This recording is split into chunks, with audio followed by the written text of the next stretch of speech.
வணக்கம் friends, welcome to my channel. வரும் September 7ஆம் தேதி வரும் விநாயகர் சதுர்த்தியின் சிறப்பு கொண்டாடும் முறையும் பலன்களையும் பார்ப்போம். பொதுவாக விநாயகர் சதுர்த்தி என்றாலே நாம் பண்டிகையில் முதன்மையாக கொண்டாடப்படும் ஒரு பண்டிகையாக கருதப்படுகிறது.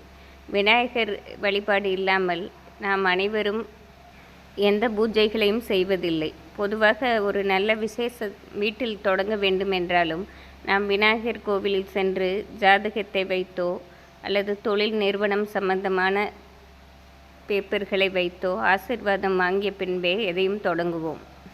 புதிய வாகனம் வண்டிகள் வாங்கினாலும் அனைவரும் முதலில் விநாயகர் கோவில் சென்று வழிபட்டு தான் அதை ஓட்டத் தொடங்குவார்கள். இப்படி அனைத்திலுமே விநாயகர் நமக்கு அருள் பாலித்து இருப்பதால் அவருக்கு நாம் கொண்டாடப்படும் பண்டிகையை விநாயகர் சதுர்த்தியை நாம் சிறப்பாகவே கொண்டாடலாம். நம் கொண்டாடப்படும் பூஜைகளே மிக எளிமையாக கொண்டாடப்படும் பூஜை விநாயகர் சதுர்த்தியே ஆகும். விநாயகருக்கு மிகவும் பிடித்தமான அருகம்புல்லும் கொழுக்கட்டையும் இருந்தாலே பூஜை நிறைவாக நாம் செய்து முடித்து விடலாம். எவ்வளவு வறுமையில் இருந்தாலும் நாம் விநாயகருக்கு ஒரு மஞ்சளினால் பிள்ளையார் பிடித்து அதற்கு அவல் பொறி வைத்து வணங்கினாலே மனதார ஏற்றுக்கொள்வார். நாம் விநாயகர் பூஜை செய்வதற்கு நாம் களிமண்ணால் செய்த விநாயகரை முந்தைய நாளே வாங்கி வைத்து வீட்டில் வைத்து, அதாவது வெள்ளிக்கிழமை இரவே நாம் வாங்கி வைத்து அந்த விநாயகருக்கு நாம் சனிக்கிழமை காலை பூஜை செய்து வழிபடலாம்.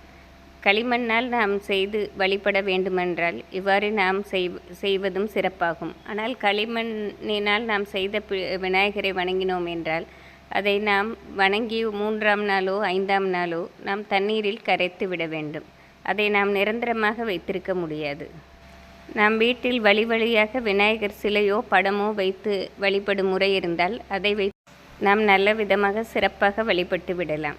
விநாயகருக்கு மிகவும் பிடித்த கொழுக்கட்டையை நெய்வேத்தியமாக நாம் கண்டிப்பாக செய்ய வேண்டும். பிறகு நாம் சுண்டல், கேசரி, அவல் பொரி ஆகிய நம்மால் முடிந்த பட்சணங்களை செய்து நெய்வேத்தியமாக வைத்து வழிபடலாம்.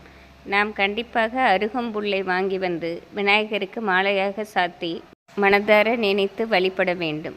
நம் வேண்டுதல்களை விநாயகருக்கு நாம் கூறும்போது தோப்பு கரணம் போட்டு வழிபடுவது மிகவும் சிறப்பாகும். நாம் அந்த வருடம் செய்த சிறு சிறு தவறுகளோ அறியாமல் செய்த பிழைகளையோ மன்னிக்குமாறு வேண்டி மனதார வேண்டிக் கொள்ளலாம். இனி வரும் வருடமும் நமக்கு சிறப்பாக அமைய வேண்டும் என்று அந்த விநாயகர் சதுர்த்தி என்று விநாயகர் பெருமானை நாம் மனதார வேண்டிக் கொள்ள வேண்டும். குடும்பத்துடன் சேர்ந்து நாம் வழிபடுவது சிறப்பாகும்.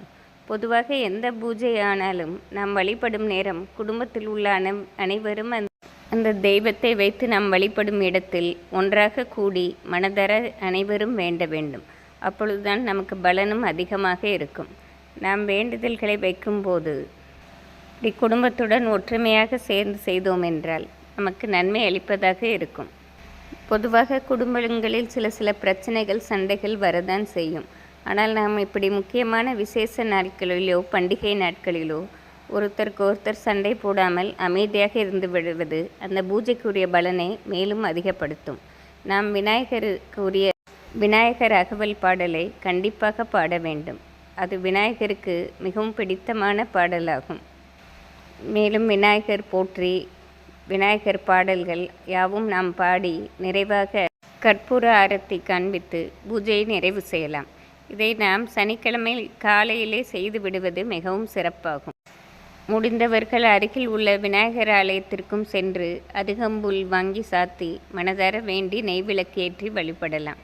இது சிறப்பான எளிய பூஜை தான். இதை நாம் அனைவரும் செய்து விநாயகர் அருளை பரிபூரணமாக பெறுவோம். நன்றி, வணக்கம்.